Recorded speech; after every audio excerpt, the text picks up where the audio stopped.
Assalamualaikum warahmatullahi wabarakatuh.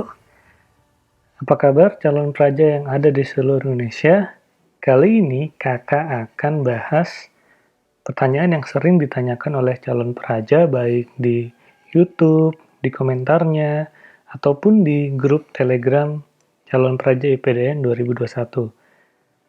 Jadi, kapankah pendaftaran IPDN 2021 ini dibuka? Subscribe dan tekan tombol lonceng agar kalian mengetahui berita terbaru tentang IPDN. Baik, sebelum kakak jawab kapan pendaftaran IPDN 2021 ini dibuka,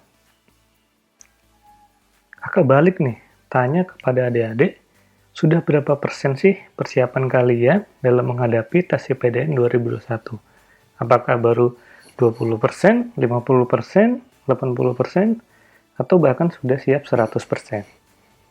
Oke, kita review lagi ya. Apa saja tahapan tes IPDN yang sudah dijalani selama bertahun-tahun ya. Kita review lagi ke belakang, beberapa tahun belakang, tes IPDN itu seperti ini. Nah, yang pertama, kalian harus mendaftar atau registrasi secara online ya. Pendaftaran atau registrasi secara online di digdin.bkn.go.id. Nah, ini nanti akan dibuka ketika sudah ada pengumuman, terutama dari Kemendagri, karena IPDN ini di bawah Kemendagri, jadi kita harus menunggu instruksi dari pusat. Apalagi yang tahun lalu, imbas dari pandemi, jadi yang awalnya biasanya di bulan April, Mei, itu mundur menjadi bulan Juni ya. Oke, di tahap registrasi ini apa saja sih yang harus kalian lakukan gitu ya? Oke, yang pertama itu mengisi dan mengupload dokumen saat registrasi online. Kemudian nanti bisa cek dan cetak resume pendaftaran ya, resume pendaftaran nanti kalian cek dulu sudah benar apa belum. Resumenya ya, karena nanti digunakan untuk seleksi selanjutnya. Kemudian jika sudah mengisi form online dan cetak resume, nanti akan diverifikasi oleh tim pusat, oleh tim SPCP ya. Nah, nanti diumumkan di website SPCP IPDN secara online. Kemudian jika lolos, kalian harus membayar kode billing sebesar 50.000. Ya, nanti ada di bank-bank yang sudah dituju, atau kalian bisa transfer di bank-bank tertentu yang sudah ditentukan oleh tim SPCP IPDN. Kemudian jika sudah membayar kode billing, nah jadi kalian harus bayar ya, kalau tidak bayar ini akan gugur dan akan diumumkan nanti untuk menjadi peserta seleksi kompetensi dasar atau SKD. Nah yang kedua, ini ada tahap seleksi kompetensi dasar atau SKD. Nah nanti ini SKD ini terdiri atas 100 soal ya, yaitu tes wawasan kebangsaan atau TWK, tes intelijensi umum atau TIU, dan tes karakteristik kepribadian atau TKP. Durasi waktu 90 menit, jadi dilaksanakan melalui komputer assisted test atau CAT ya. Kemudian kalian itu akan bersaing untuk memperoleh nilai tertinggi, karena nanti akan digunakan nilai tersebut untuk sistem perankingan per provinsi. Jadi sesuai dengan kuota masing-masing provinsi. Saingan kalian adalah provinsi masing-masing di tempat kalian tes. Jadi adalah semua peserta dalam satu provinsi itu adalah saingan kalian semua. Dan kabar buruknya, 90% calon praja gugur di SKD. Jadi kalian itu harus benar-benar mempersiapkan SKD ini secara matang ya. Jadi kalian harus melewati passing grade di masing-masing TWK, TIU, dan TKP ini. Ketika satu passing grade tidak lolos, atau di bawah passing grade nilainya, walaupun nilai yang lain tinggi, tetap dinyatakan tidak lolos. Lolos pun, melewati passing grade pun akan di ranking ulang di masing-masing provinsi menurut kuota masing-masing provinsi. Biasanya ini, misalnya ini ya, dalam satu provinsi diperlukan 30 kuota calon praja. Nah, itu biasanya untuk rankingan pertama akan dikali 3. Atau nanti disesuaikan dengan kebijakan selanjutnya. Kalau dikali 3 pun, 30 kali 3 hanya meloloskan 90 calon peraja untuk bisa mengikuti seleksi selanjutnya. Nah, bayangkan jika dalam provinsi tersebut bisa sampai 1.000, 2.000, 3.000 peserta. Nah, itulah saingan kalian yang sebenarnya ya, seperti itu. Jadi kalian harus mempersiapkan seleksi kompetensi dasar ini secara baik dan matang. Bisa belajar lewat online, YouTube, buku-buku yang dijual di marketplace, silakan kalian belajar dengan baik ya. Oke, yang ketiga ini ada tes kesehatan. Jadi tahun lalu dibagi menjadi tes tahap 1 dan tahap 2. Kakak sudah share juga video mengenai tahap 1 dan tahap 2. Secara umum gambarannya tahap 1 itu pemeriksaan bagian luar tubuh. Ya, secara fisikalis, secara penampilan luar tubuh kalian bagaimana. Kemudian nanti ada masuk kesehatan tahap 2 jika lolos di tahap 1. Ini nanti akan dipantukir tahap 2 ini. Jadi ada pemeriksaan bagian dalam tubuh, medical check up, dari ujung kaki sampai ujung rambut, bagian dalam tubuh semuanya dicek. Nah, yang jadi masalah ini tes kesehatan ini banyak yang gugur karena calon peraja itu mengabaikan pemeriksaan rutin kesehatan atau mereka punya riwayat penyakit masing-masing ya. Seperti itu makanya harus dicek mulai sekarang, jadi deteksi dini apa kalian memiliki penyakit atau tidak. Nah, seperti itu. Oke, kemudian yang keempat ada tes psikologi, integritas, dan kejujuran.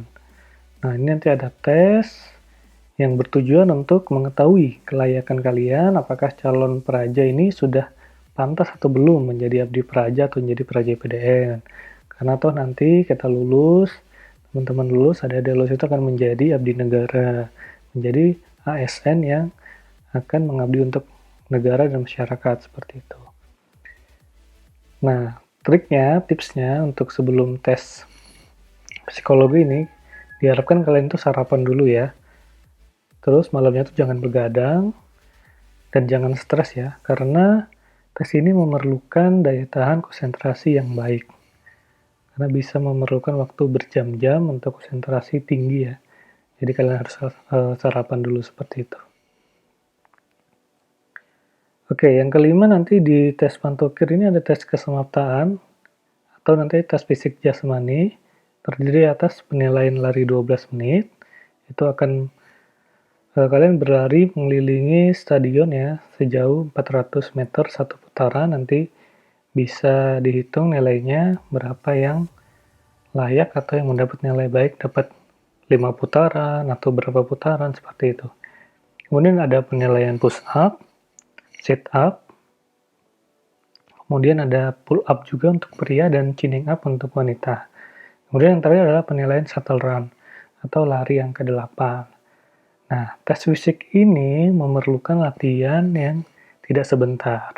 Bisa berbulan-bulan atau bertahun-tahun untuk membentuk fisik dan daya tahan tubuh yang prima. Jadi nggak bisa kalian, oh minggu depan mau tes ini, kita sekarang aja baru latihan gitu, nggak bisa seperti itu. Ini bisa kalian dalami latihannya itu selama berbulan-bulan dan bertahun-tahun bahkan ya. Mungkin teman-teman capra yang sudah ikut tes beberapa kali akan mengetahui hal yang seperti ini. Jadi Kak kasih bocoran bagi calon peraja yang baru akan tes untuk tahun ini. Seperti itu. Oke, yang keenam ini ada tes pemeriksaan penampilan. Ini termasuk tes yang baru di tahun kemarin. Jadi menurut muda peraja yang lolos, kemarin sudah kakak wawancarai, mereka dinilai cara berdiri, berjalan, cara hormat, cara baris berbaris. Jadi ini kalian juga harus bisa PBB ya, peraturan baris berbaris. Jadi silakan cek di YouTube bagaimana sikap berdiri, sikap sempurna, hadap kiri, hadap kanan, balik kanan, serong kiri, serong kanan, cara hormat, dan lain-lain ya. Nah, kemudian ada penilaian kenormalan penampilan fisik tubuh. Jadi kalian akan dinilai nanti apakah bentuk tubuh kalian itu normal, misalnya bentuk tangan atau bentuk tulang punggung ya. Terus untuk kaki, flat foot, dan sebagainya ya.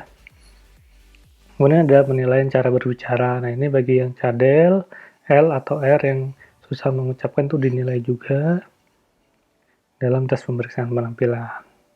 Kemudian yang terakhir ada tes wawancara, ini tentatif. Tahun kemarin memang tes ini tidak ada, karena pandemi ya, kita tes itu tahun kemarin itu hanya beberapa bulan dipadatkan seperti itu. Nah ini tes wawancara itu di sebelum-sebelumnya, sebelum pandemi itu ada. Jadi ini kakak kasih bocoran, kalian juga bisa lihat video kakak di yang tes wawancara ya, bocoran tes wawancara IPDN. Secara garis umum, kalian akan diwawancarai oleh pejabat Kemendagri atau Sivitas Akademika IPDN. Kemudian yang ditanya adalah masalah kepribadian ya, keluarga, sekolah, wawasan kebangsaan, kemudian undang-undang dasar, pembukaan UUD, wawasan kesukuan atau daerah, ini kalian nanti ditanya, seperti lagu daerah, makanan khas, baju daerah, rumah daerah, itu bisa saja ditanyakan. Kemudian motivasi kalian masuk ke PDN, itu apa, dan pertanyaan-pertanyaan lain yang ya mungkin yang terlintas di narasumber itu apa, itu kalian jawab saja secara jelas, secara tegas, secara ya tidak bertele-tele, secara pastilah seperti itu. Nah, jadi kakak balik tanya lagi, tanyakan pada diri sendiri jawaban atas pertanyaan kakak ini. Sudah siapkah kalian menghadapi tes IPDN 2021? Ya, seperti itu. Semoga apa yang kakak jelaskan di sini, kalian bisa belajar lebih rajin, dan jangan lupa praktek ya, action. Kalian harus latihan, fisik, dan lain-lain.